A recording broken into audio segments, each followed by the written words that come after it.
미국과 중국이 서로에 대해 100%를 넘는 초고율 관세를 주고받으며 세계 최대의 무역 전선이 다시 격돌하고 있습니다. 트럼프 행정부의 국제학생 비자 취소 조치는 미국 대학가를 혼란에 빠뜨리고 있습니다. 국세청 IRS는 세금 신고가 늦거나 세금을 덜 낸 납세자들에게 최대 25%까지 벌금이 부과될 수 있다며 강력한 주의를 당부했습니다. 미국에서 국내선 항공기 탑승 시 필요한 리얼 ID 발급 마감일이 한 달 앞으로 다가왔습니다. 창립 51주년을 맞은 워싱턴 한인복지센터가 지난 6일 연례기금 모금 만찬을 개최했습니다. 워싱턴 민주평통은 오는 26일 제2회 북한 이탈 주민과 함께하는 체육대회 등 행사에 대한 세부 논의를 진행했습니다. 워싱턴 지역 차세대 리더로 손꼽히는 강고은 AKB-FF 회장이 이끄는 옴니화재가 40주년 기념식 및 신사옥 이전 오픈하우스 행사를 개최했습니다. 한 주간의 뉴스를 모아 전하는 K-나우 뉴스모아 시작합니다. 미국과 중국이 서로에 대해 100%를 넘는 초고율 관세를 주고받으며 세계 최대의 무역 전선이 다시 격돌하고 있습니다. 도널드 트럼프 대통령은 중국을 정면으로 겨냥해 관세를 최대 125%까지 인상하는 초강수를 던진 반면 다른 국가들에 대해서는 한시적으로 관세를 유예하며 선택적 유화 정책을 병행하고 있습니다. 하지만 중국 역시 미국에 맞서 보복 관세와 비관세 보복을 예고하며 미중 무역 전쟁은 다시 전면 확전 국면에 접어들었습니다. 미국과 중국이 관세 전쟁으로 정면 충돌하고 있습니다. 서로에 대해 100%를 넘는 초고율 관세를 잇따라 발표하면서 양국 간 상품 무역은 사실상 마비 상태에 들어섰다는 분석까지 나옵니다. 이번 사태는 도널드 트럼프 대통령이 미국산 제품에 불공정한 관세와 무역 장벽을 부과한 국가들에 대해 상호주의 관세를 발표하면서 시작됐습니다.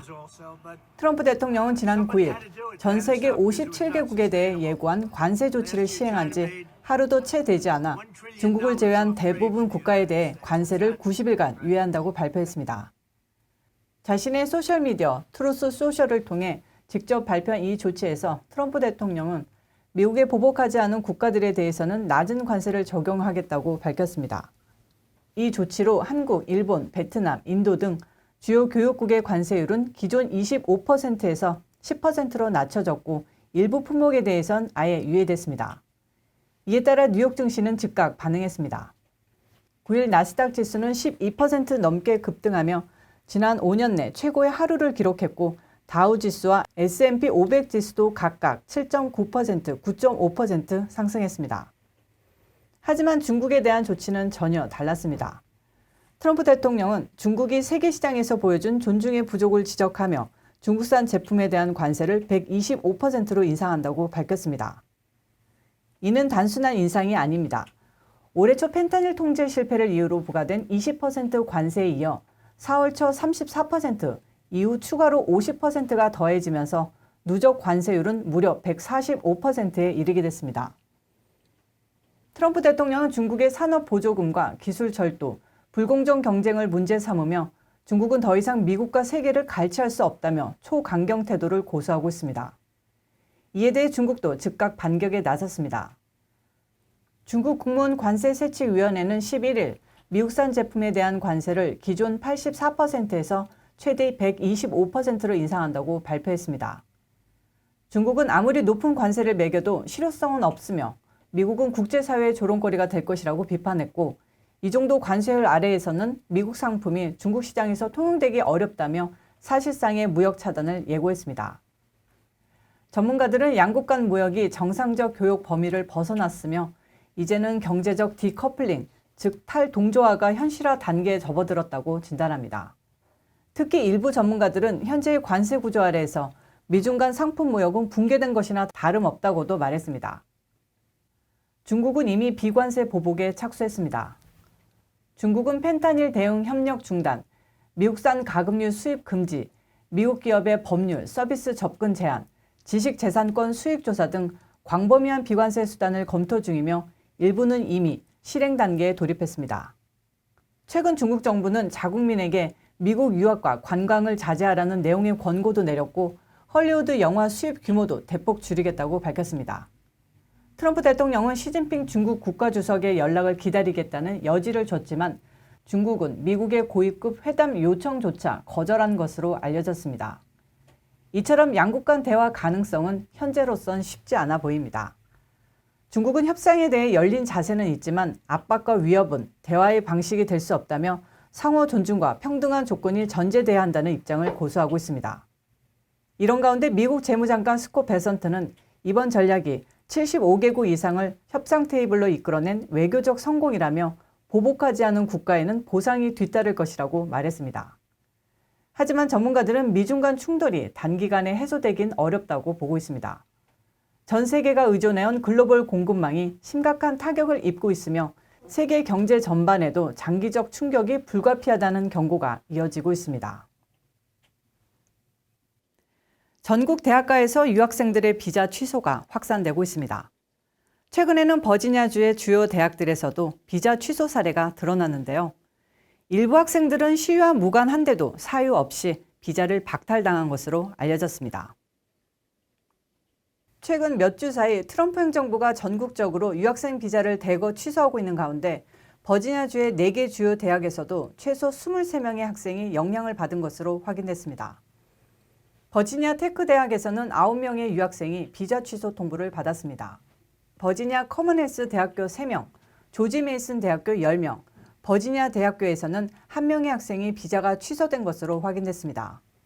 특히 일부 학생들은 친팔레스타인 시위에 참여하지 않았음에도 불구하고 별다른 이유 없이 비자가 취소된 사례도 포함돼 학내는 물론 인권단체들의 강한 반발을 사고 있습니다. 이러한 조치는 버지니아주뿐만이 아닙니다. 캘리포니아주의 스탠퍼드 대학과 UC 계열 대학들에서 최소 36명의 국제 학생과 졸업생의 비자가 취소되었습니다. 하버드 대학교에서는 3명의 학부 재학생과 2명의 졸업생의 비자가 취소되었습니다.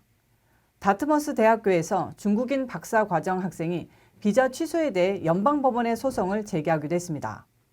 시카고 대학교에서는 7명, 뉴욕의 컬럼비아 대학교 7명, 포담 대학교 2명, 뉴욕 시립대학교 17명에게 비자 취소 사례가 보고되었습니다.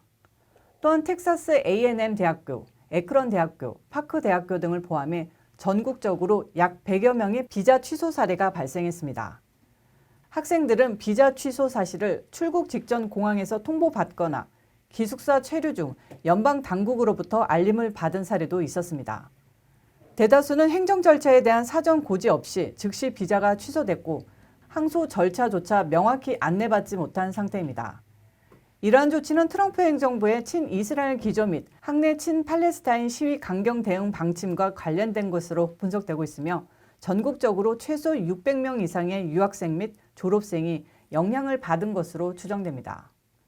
이번 유학생 비자 취소 사태는 단순한 이민 문제를 넘어 미국 대학 사회의 표현의 자유, 인권 문제로까지 번지고 있습니다.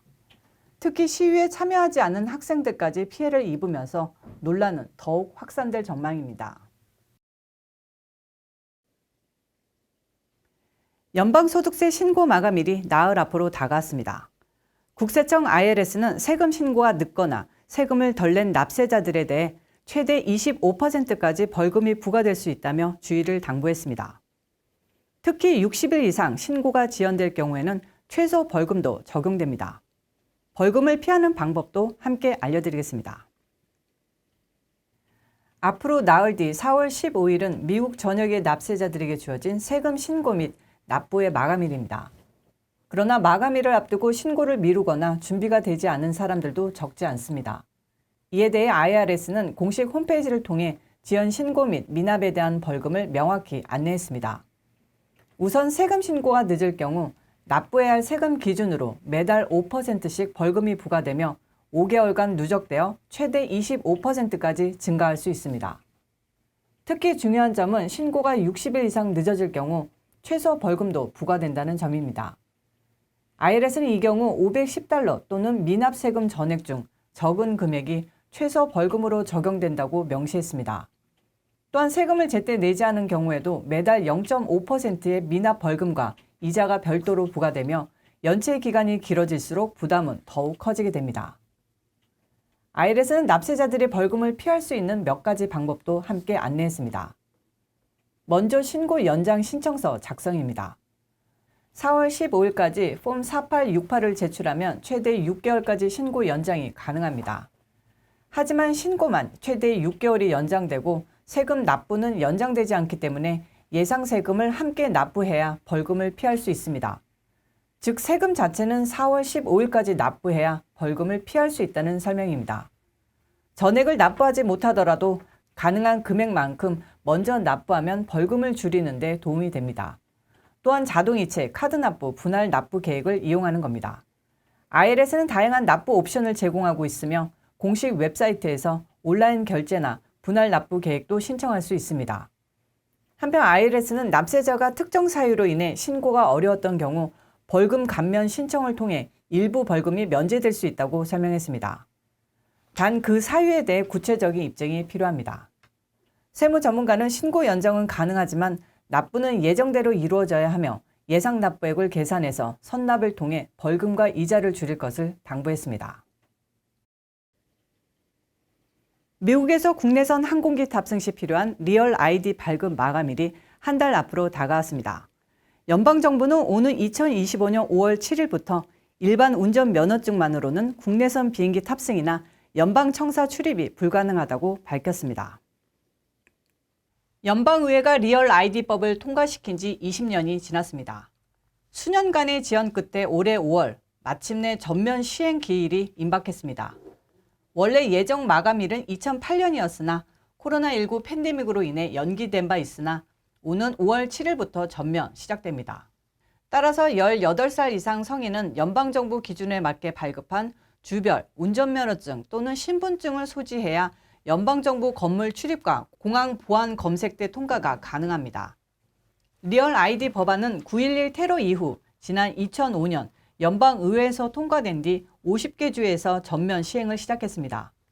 개인 신분 확인과 보안 절차 강화를 위해 주별로 국토안보부 등이 협조해 운전면허증과 신분증을 발급하는 프로젝트입니다. 리얼 아이디 시행 후 달라지는 것은 공항 보안 검색, 연방정부 청사 출입대, 리얼 아이디, 여권, 영주권 등 연방정부가 인증한 신분증만 사용할 수 있습니다.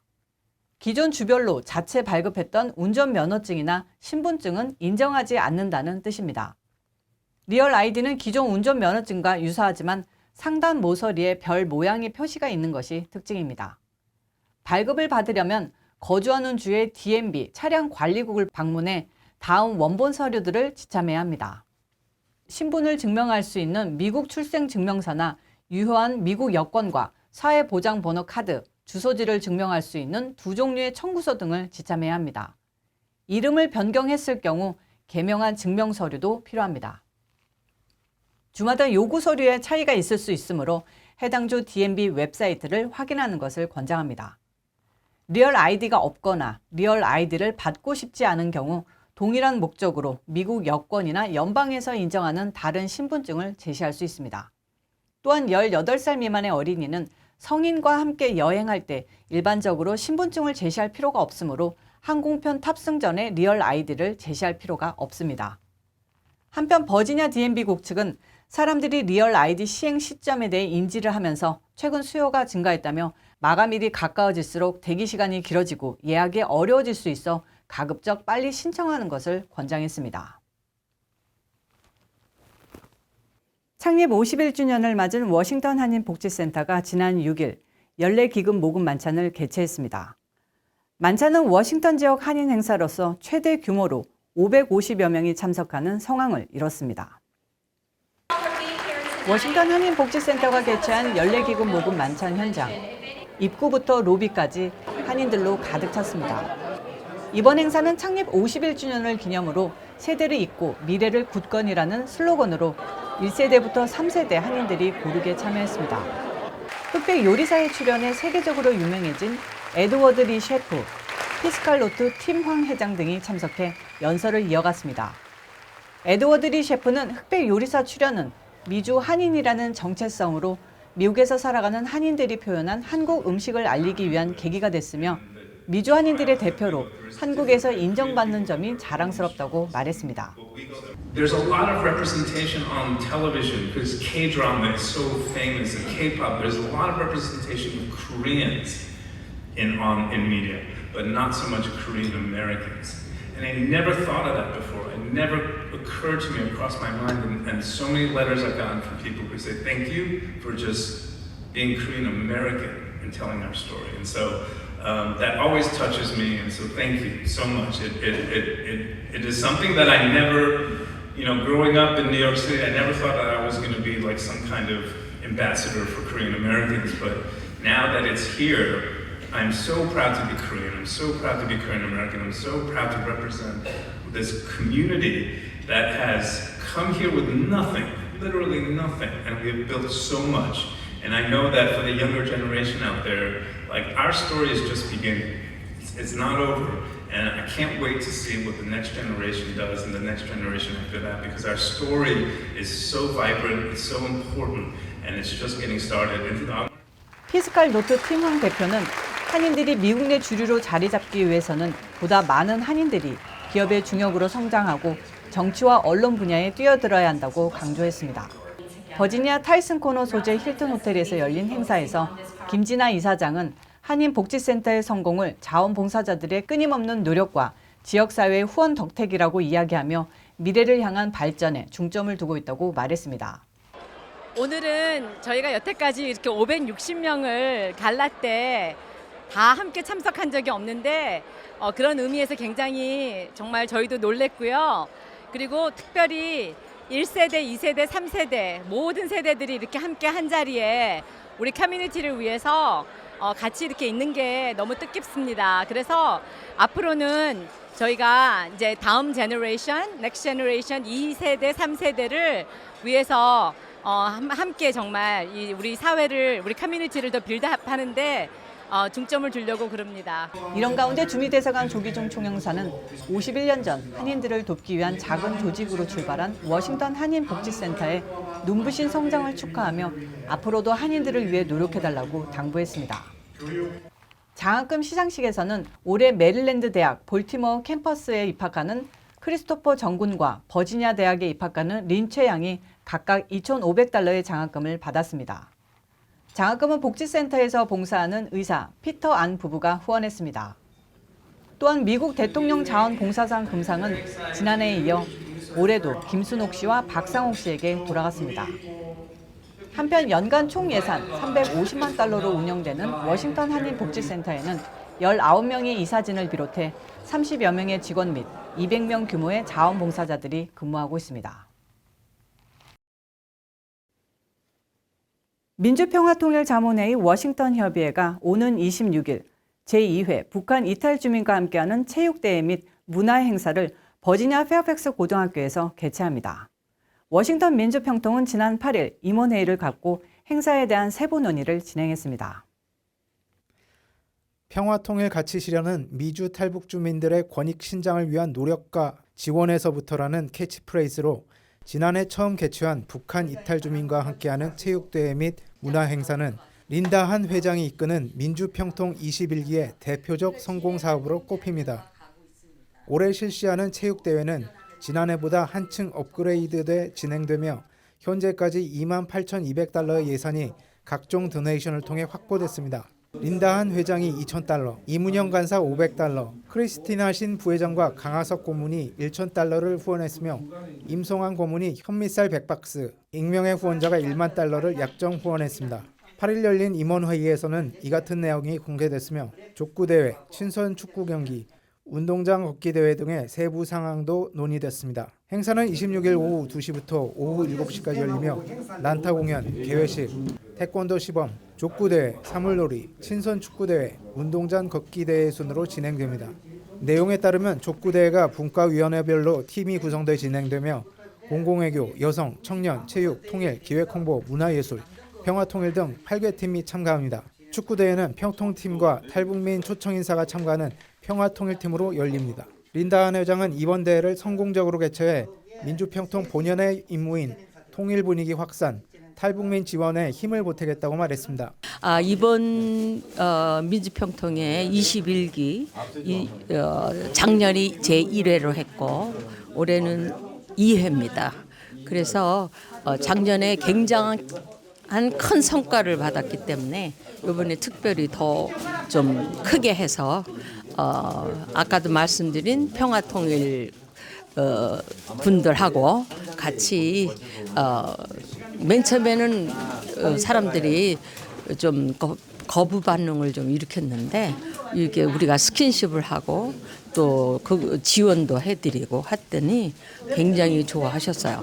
그래서 요번에는 조금 확대해서 하기 위해서 세계 탈북민 디아스포라라는 제목을 가지고 26일 날 우리가 토론회를 합니다. 그래서 아까도 보신 바와 같이 여러 군데서 지원들 많이 해주시고 또 우리 민주평통 자체 내에서 이렇게 많이 도네이션을 했어요. 그래서 앞으로는 이제 내년에는 3회가 될 거고 워싱턴 지역을 민주평통을 선대에 서서 좀 더 발전 있는 그런 탈북민들하고의 접촉을 마련할까 합니다. 워싱턴 자문위에서 제일 처음으로 이런 행사를 하게 돼서 너무 기쁘고요. 앞으로는 워싱턴을 중심으로서 익스팽드 해가 나아갈 수 있도록 그 밑받침이 되는 워싱턴 민주평통이 되겠습니다. 또한 린다한 회장은 글로벌 한인연대 회장 명의로 개최하는 윤복희 초청 콘서트에도 많은 관심을 당부했습니다. 글로벌 한인연대가 지금 내년이면 20년이 돼요. 근데 그동안에 행사가 없어서 이번에 윤복희 가수님을 모시고 4월 19일 날 노던 버지니아 커뮤니티 칼리지에서 오후 5시부터 7시까지 공연을 하려고 합니다. 많은 분들 참여해 주셔서 나이가 많으시지만 그래도 무대에 올라가면 그 신의 목소리가 나는 그런 아주 잘 하시는 가수라고 생각해서 옛 추억을 생각해서 또 우리가 또 한번 함께 하는 그런 거를 처음 해보려고 합니다. 많은 분들 참석해 주시기를 바랍니다. 감사합니다. 워싱턴 지역 차세대 리더로 손꼽히는 강고은, 미얀 친선기업인 포럼 회장이 이끄는 옴니화재가 40주년 기념식 및 신사옥 이전 오픈하우스 행사를 개최했습니다. 워싱턴 지역 최대 상업지구인 버지니아 타이슨스에 새롭게 둥지를 마련한 옴니화재는 워싱턴 지역은 물론 미주 전체를 아우르는 종합보험회사로의 도약을 시작했습니다. 이날 행사에는 와싱턴 중앙장로교회 류웅열 목사도 참석해 옴니화재의 새로운 시작을 축하했습니다. 강고은 대표는 고객과 한인사회의 성원과 변함없는 신뢰를 바탕으로 더욱 성실히 활동할 것이라고 밝혔습니다. 애난데일이 한인타운이긴 하나 이제는 한인뿐만 아니라 다른 고객분들도 많이 유치하기 위해서 저희가 타이슨스 코너로 이전하게 되었습니다. 또 메릴랜드에서나 버지니아에서 좀 접근 이용도가 쉬운 그런 위치에 하려고 노력을 해서 타이슨스 코너로 작년에 이전하게 되었습니다. 저희가 지난 40년 동안 그때도 옴니, 현재도 옴니, 앞으로도 옴니라는 그런 슬로건으로 앞으로 더 옴니화재가 확장되고 또 한인 커뮤니티에 이바지할 수 있고 또 에이시언으로서 또 크게 꿈을 가지고 나아갈 수 있는 것들을 마련해 보고자 이렇게 40주년 겸 오픈하우스를 개최하게 되었습니다. 이때까지 이렇게 그냥 온 것이 아니라 저희가 진짜 땀 한 방울 한 방울 흘려서 발품 팔아서 여기까지 온 것 같아요. 근데 그거는 저희들의 능력이 아니라 하나님께서 주신 은혜라고 생각을 하고 그 은혜에 보답하기 위해서 당연히 비즈니스니까 프로핏을 남길 것이고 그 프로핏으로 내 것이 아니라 이거를 환원할 수 있는 그런 기업으로 더 발전되게 하고 싶은 게 제 희망사항입니다. 한편 이날 행사에는 일반 고객 및 관계자, 한인사회 인사 100여 명 이상이 참석해 성황을 이뤘습니다. 하나, 둘, 셋. 4월 11일 뉴스모아는 여기까지입니다. 시청해 주셔서 감사합니다.